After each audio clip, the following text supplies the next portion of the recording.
the real question is like, what is your scope? And eventually, like, do you want to become a CMO? Like, that's one of the questions. Like, is that your way to becoming a CMO? Yeah. All right.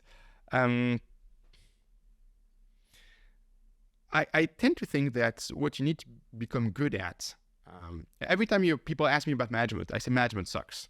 Okay, management is about handling humans, and humans are unpredictable. All right. The only reason I'm a manager is because I don't have a choice. Okay, and so I'm good at it because I have to. Now, what it means that you need to be really good at building systems that include people and processes. Okay, and you need to be able to be so good at them that those systems work on their own. It's what we call there's this great strategy that's called engines of work. All right, and so you build an engine that works without you. All right, you just set up and oversee it, but it works without you. You've got to be really good at being able to remove yourself from the process. If you look at what I did at Segment or at Drift or even at Gorgias is a good example.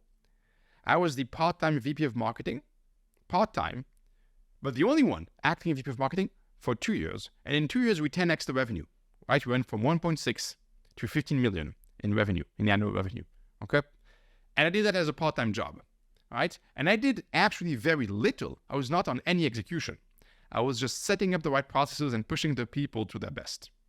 So what about someone who has a little bit of that engineer brain to set up the systems and the process and the automation? I mean, we do see that what we've seen, at least for the past 3 years, as the world becomes more digital, so maybe for the past, since 1977 or 73, semiconductors, etc. But the best managers and online tend to be the ones that have the best processes. So effective leadership is also about being data-driven, actually, and understanding analytics and understanding the systems.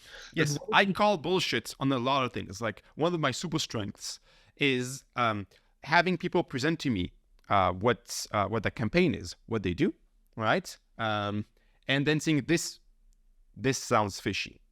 Because I've been doing marketing for 15 years. So I know conversion rates, right? And when people tell me like, oh, like I have like a 30% conversion rate on my landing page, I'm like, nah, you're not, right? Something's wrong here, right?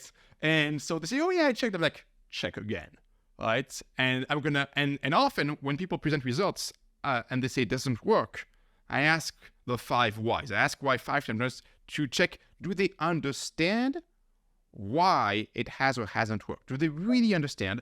So we can get to the bone. We can find, should we scale this? What did we learn? Okay.